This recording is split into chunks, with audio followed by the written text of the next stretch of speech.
You're listening to a 3CR podcast created in the studios of independent community radio station 3CR in Melbourne, Australia. For more information, go to allthews.3cr.org.au.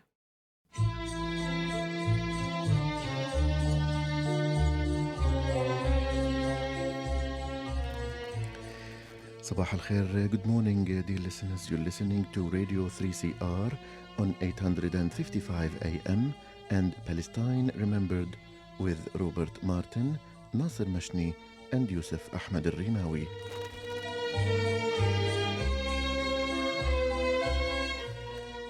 Palestine Remembered is Australia's only English language radio program that is totally dedicated to Palestine. We'd like to welcome those listening on 855 and those that will join us on podcast at 3cr.org.au.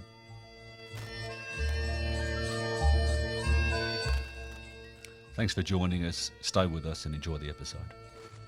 Bringing you the news and views and the untold side of the Palestinian struggle for freedom from a Palestinian perspective. Good morning and welcome to Palestine Remembered. Today's Palestine Remembered is an extended interview that was first played on Jan Bartlett's Tuesday Hometime. It's an interview with Palestine Remembered host Robert Martin. Nasser Mashni returns next week with more regular Palestine Remembered programming. For the second time this year, Australians have joined the Freedom Flotilla to deliver food and medical supplies to Gaza to break the naval blockade, where the UN says 11 million peoples are in dire straits from a looming famine. The second flotilla, which was forced to stay in Turkey, on board was activist Robert Martin, who's now back in Australia. And I spoke with Robert last week about the mission to support the people of Gaza. It's a big undertaking, Rob, possibly a dangerous one, as previous attacks on Freedom Flotillas has shown.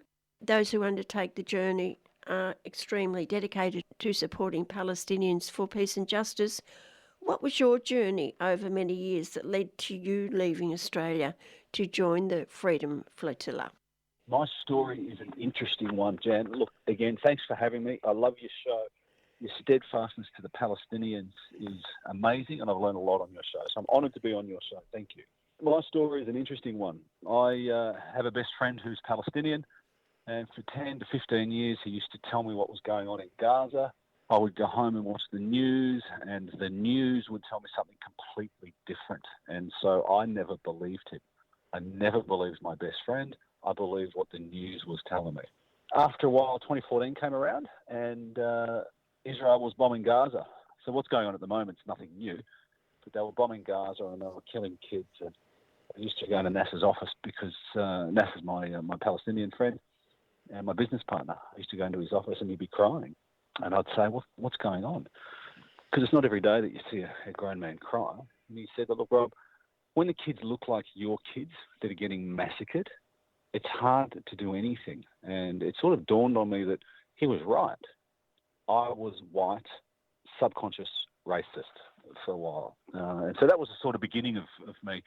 I started to post on social media and people started to believe me because, again, I'm white, which is, just the barbaric way our minds work. If somebody is white and says exactly the same thing as the Palestinians, they'll believe the white person. I had a lot of people say, you have no idea what you're talking about, Rob. Have you ever been? I mean, all of these so-called experts had never been either. And so I decided to go over. So I went over the first time in 2014 and was blown away, absolutely blown away with what I saw.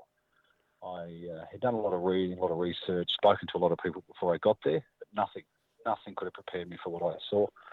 And Jan, look, I saw the first bit of racism towards the Palestinians was kilometres, miles out of Palestine. I hadn't even got there yet. I was going over Allenby Bridge, and the bus was stopped.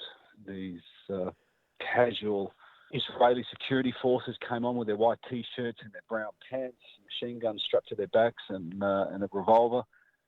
They took all the Palestinians and anyone dark-skinned off the bus, and I was the last one left. They made sure that I was okay and that everything was all right, while they harassed and demonised everybody that was off the bus. Look, and I was a stranger going to a country. You would have thought they would be worried about me, not the people going home. And so everyone got back in the bus. We went further up towards the actual border, and they helped me get off the bus, and they said, "Sir, you can just jump to the front of the line." And there was Palestinians. They'd been there for ages because you could tell they were tired. They were lying down. Kids were getting miserable and tired because they'd been sitting there. And again, they asked a foreigner to go in first. And so I knew something wasn't right before I set foot into Palestine. And that was the beginning of my journey. Talk about that time. How long were you there in 2014? I would have been there maybe 4 to 5 weeks. I decided to go on my own. I did not want to join groups because you get told where to go, and you also get biases, which I didn't want to have. APAN, which is an Australian community, which is fantastic, an organisation that does a lot of work for Palestine. I met up with a few of their people while I was there. But I went down to a particular village called Berlin. It's pretty famous for a movie called Five Broken Cameras. And in my first hour there, I was exposed to the IDF. There was a phone call from the person who I was with, who was also a photojournalist there. Mayhem was going on. They had to go up to the top of the hill. I went over there. I was sitting in the front seat of the car, and I was welcomed by soldiers pointing M16s at us in the front window. I had this on footage too, so people can't say that it didn't happen. I made it up. I've got it on footage. And their whole thing was they were taking children's playground equipment. Now, Palestine's pretty dry. There's not a lot of grass. There's not a lot of greenery. There's not a lot of play area. This is one particular play area in an entire suburb. The soldiers had come to take parts of it away. Their response to me was they were protecting Israel.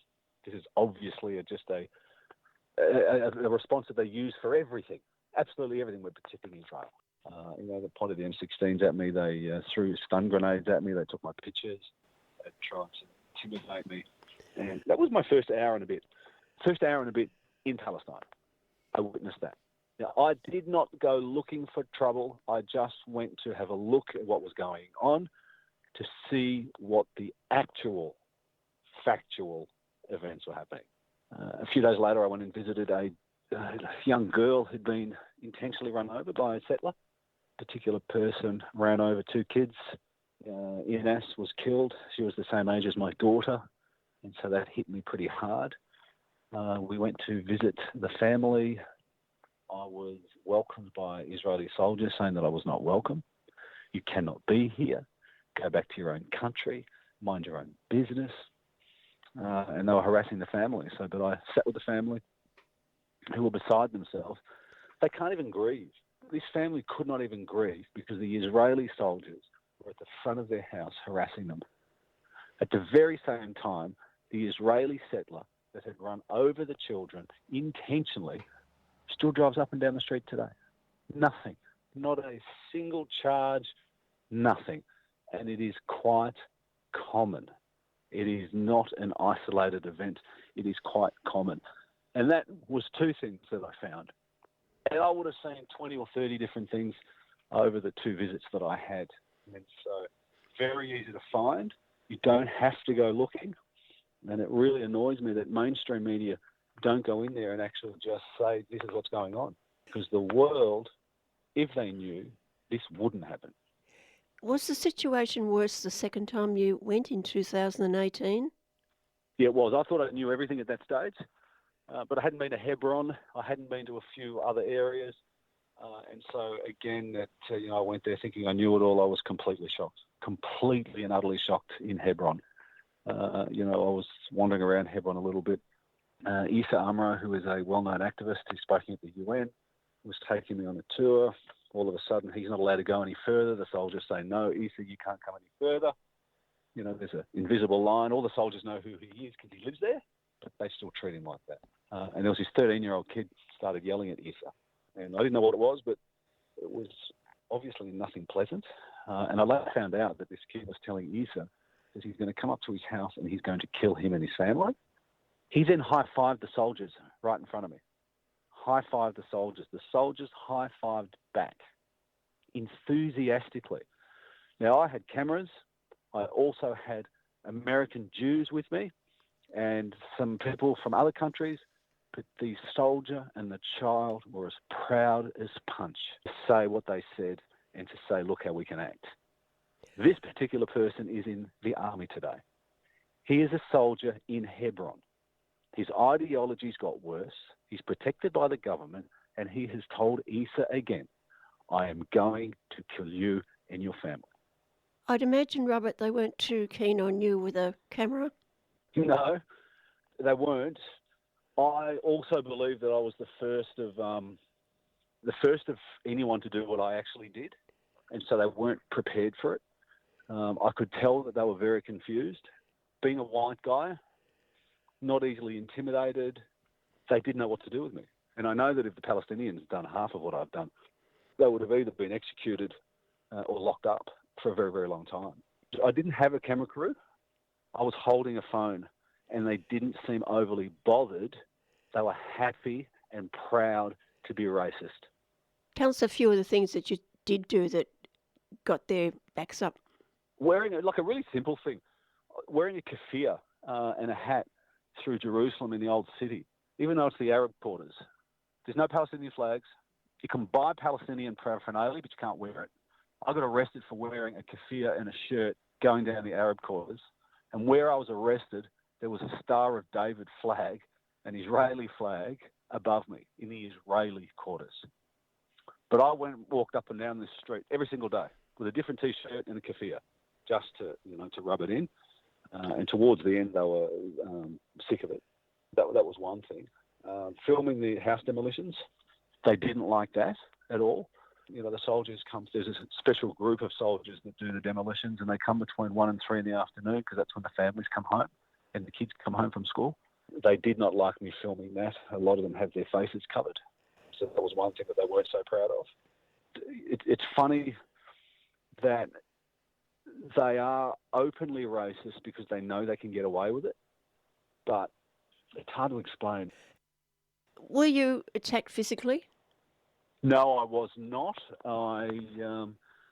In Jerusalem, in Sheikh Jarrah, there's an area that's predominantly Palestinian, mainly Palestinian. And you may have heard of the particular settler that was there, I think 2 years ago, that said, if I don't steal your house, someone else will. That is the El-Kurds, Mohammed El-Kurds residence. There was an area during a Jewish holiday, they had completely closed down the area to Palestinians. So Palestinians couldn't leave their house, or if they were out, they couldn't go back. And I was filming, and these Israeli kids were wandering around, sort of picking on this little Arab kid, Palestinian. And we got talking, and I said, what do you think of the Palestinians? And they said, they smell, they're terrorists. Proudly were saying these things to me. There's a few of them. One of them was about to spit on me, and he realised I was a lot bigger than him, and he decided not to. But I remember asking these kids, have you ever really spent time with a Palestinian? Have you got to know one? And they said, why would I do that? They smell, they're terrorists. And that again shows the consistency of racism that is taught to these kids as they grow up. But those kids wanted to do something, and they had armed security behind them. And I just think they're a bit smarter in the end to not do something. I don't know what would have happened, because I know that if I'd ever fought back, or if I'd ever hit anyone or pushed them over, that I would be arrested and probably locked up for a while and then demonised, to the public. So it's a fine line. But I tended to go with the smile to sort of deactivate a lot of it. And a lot of it I was in shock. A lot of it I was actually in shock. I just couldn't believe what I was actually seeing. Nevertheless, they decided you'd better go. Is that the case? Yeah, so on the way out, I was being very nice to the young lady at the desk and said, thanks very much for having me in Israel. I've really enjoyed my time. She said, thanks for coming. And then she saw my passport. Her whole face changed. She held on to my passport, and I had to go and sit somewhere for quite a while.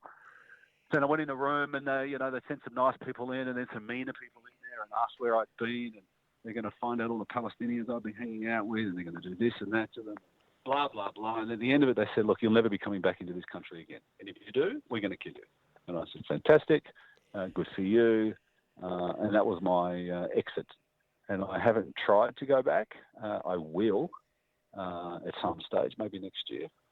About 4 days before I left, there was a petition on Facebook, and it was a part of the foreign minister too. I can't remember who it was at the time, and they had this petition to find me and either remove me physically or eliminate me. And I remember actually seeing it, and it was went quite viral as well, because one of the videos I'd done did millions of views overnight. So when I was walking around to some of the refugee camps, people knew who I was, which was, pretty amazing. It's a small place. They don't get a lot of support of people within the country, because most people that go, they tend to put the camera away and they just take everything in, and then they decide to do what they do with it when they leave. Whereas I was there and I thought, no, I'm going to document this. If it costs me my opportunity of ever coming back, I think I still have to do it. I still think this is good enough information to educate those people that don't really know what's going on, because it was pretty eye-opening. Stay locked to 3CR. Were you aware of any consequences for the people who you filmed or the people you met with while you were there? Yes, I was, and I had a lot of people say, "Oh, you're stupid, Rob. I can't believe you're endangering the Palestinian lives." I did speak to the Palestinians. I would not put anybody on film that didn't want to be on film. I wouldn't have done that at all. I double-checked with a lot of them, and they said, "What else can they do, Rob? They've killed my brother. They've killed my mother. They've taken my house. My sister's a paraplegic. My brother can't play soccer anymore. My uncle's blind. I don't have a house, and we're blamed for it. What else can happen, Rob? What actually can happen?" And so every Palestinian that you meet, they do not ask you for a thing. All they want from you, and people should go there and do this, all they want from you is for you to learn, to listen, live with them, see what they're like, and tell the world the truth about them. That's all they want, because the truth is on their side. Morality is on their side. And when you go, you come back a changed person, because they are just so not what you're told that they're like. Every one of those people was happy for me to talk about them and put them on film. And so that's what I did. There's a few people that didn't. I took their stories on audio only, and I played some of their interviews. Fast forward to 2024 and the planned flotilla. Had you tried to or attempted to get on one earlier than this one? I was going to go, I think, in 2014, or maybe the year or two after that. Just didn't pan out. It was something I wanted to do. I wanted to be a part of it, but it didn't happen. This time, I reached out to the flotilla people and I said, "Look, is there anything I can do to help? Is there anything I can do to help market it and get it out there?" I didn't really even think about going on it, to be honest. And then things just happened, and they asked, "Do you want to be a part of it?" And I said, yes. Things are sort of on hold at the moment, but hopefully gaining momentum again. Yeah, I was disappointed I didn't go. I always did regret it. Talk about the preparations for going on this trip, because we might think, oh, it's a little ship travelling around the Mediterranean, blah, blah, blah, but it can be very dangerous, and it has been very dangerous in the past for flotillas to Gaza. In 2010, 9 Turkish humanitarian workers were executed, shot in the forehead with exploding bullets, barely a hole in the front, the back of their heads blown out. One died 4 years later. He was in a coma and died 4 years later. That's just to give you an idea.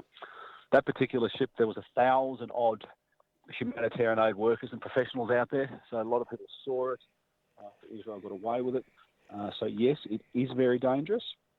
The Freedom Flotilla, a flotilla is more than one boat. The Freedom Flotilla has 4 large vessels stuck in Turkey.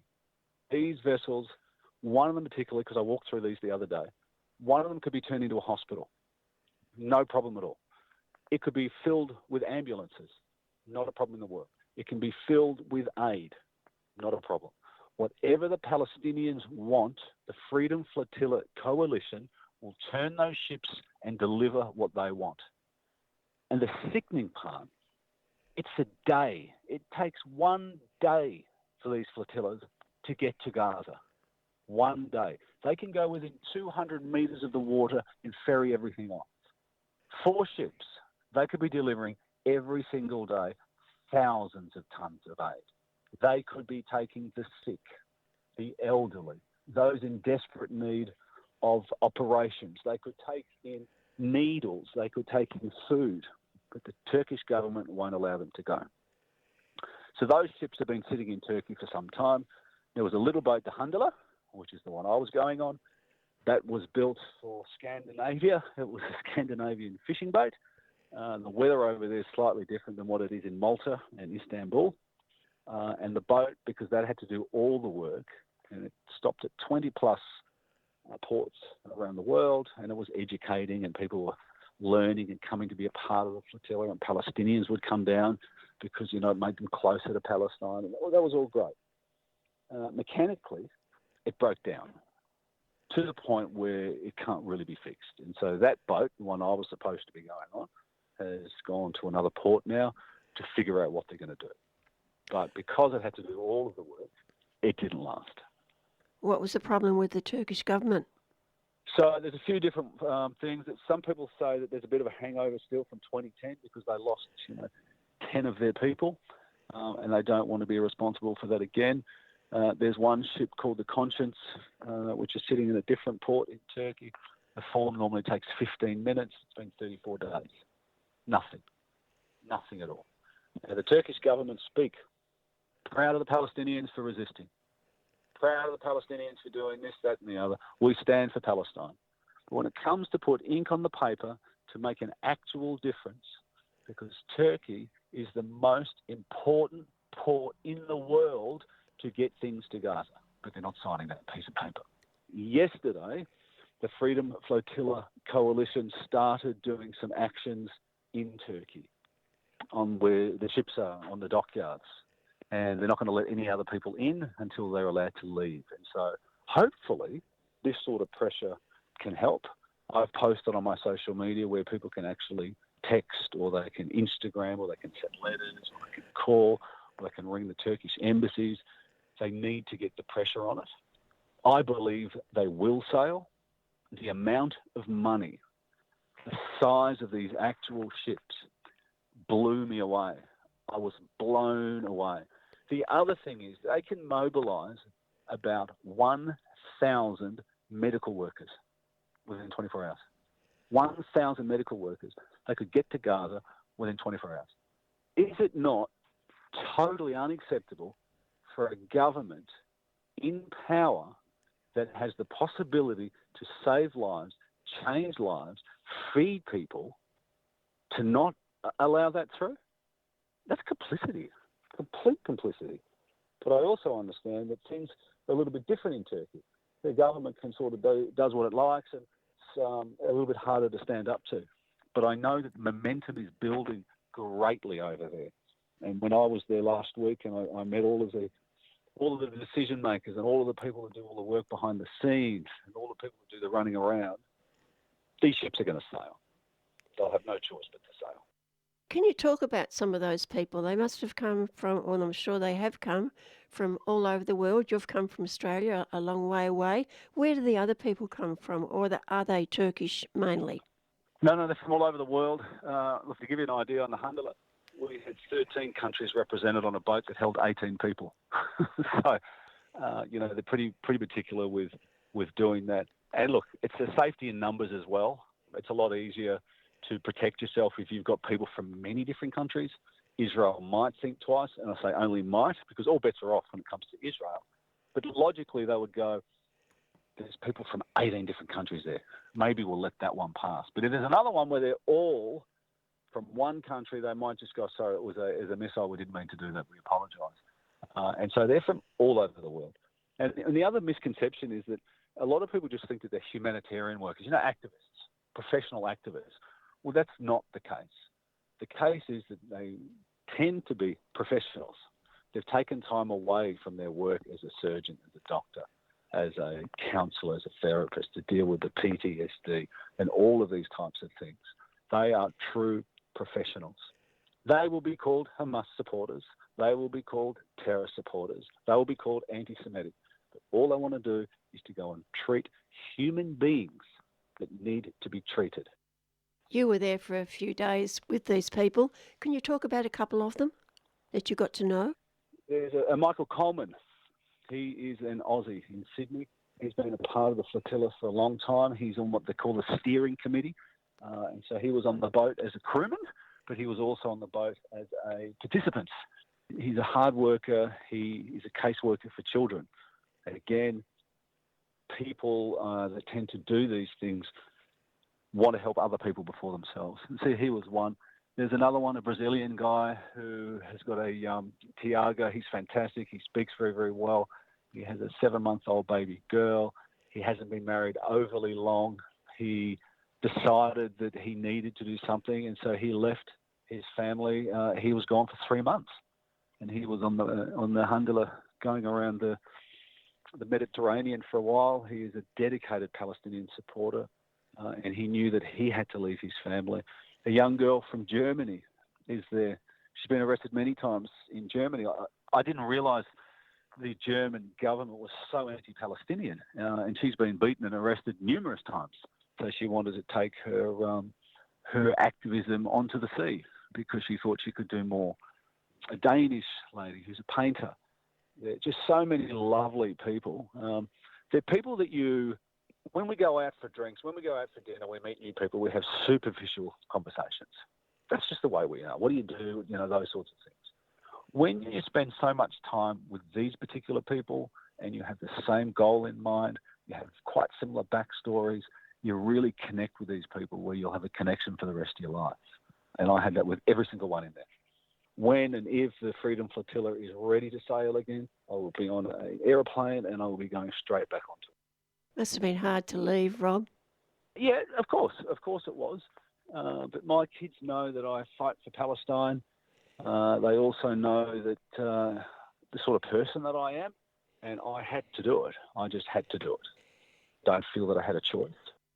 Can you picture in your mind's eye what it must be like one day when you do succeed and you're coming around the coast and you see the people on the shore waving to you and saying, welcome?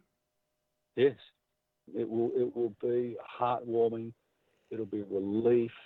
It'll be excitement with deep sadness as well. Jan, they often hear things that the boats are coming and they all go to the water to wait.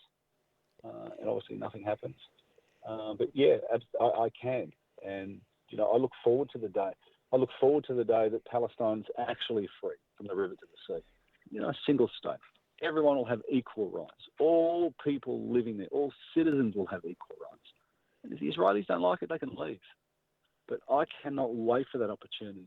And there's been no people in my time that deserve the world to help them more because the world has completely omitted them. In fact, more than omitted, they've been blamed for being colonised. They've been blamed for being murdered. They're being blamed for all of these things when all they want is freedom. They want to be able to live. They want to be able to educate their kids. They want their kids to be able to have a job, to be able to feed their family, and to live in peace. It's not much to ask. And so, yes, I look forward to the day that I am on a ship that is heading towards Gaza with things that can make a difference to them. I look forward to that day. Well, all I can say now is, Rob, thanks for doing it, and I'm sure that you will get your wish in the near future. We will indeed, and I look forward to being on the show talking about it, which will be, which will be magnificent. Thank you so much. Thanks, Jan. Thanks for having me, and free Palestine. Stand in solidarity with Palestine this Sunday. Hi, it's Nasser Mashni from Palestine Remembered, Australia's only dedicated show on Palestine. Join me every Saturday morning at 9:30 and very importantly, get along to our rallies. Sunday, 12 o'clock, State Library. Join us. We have to mobilise to show our support for Palestine. 12 p.m, State Library, this Sunday. Rally to demand freedom and justice for Palestine. No war on Gaza. Free Palestine Melbourne is a 3CR supporter.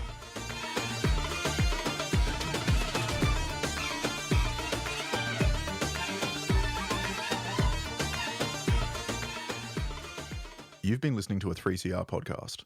If you found it valuable, please consider donating or subscribing to support independent community radio. To find out more, go to 3cr.org.au.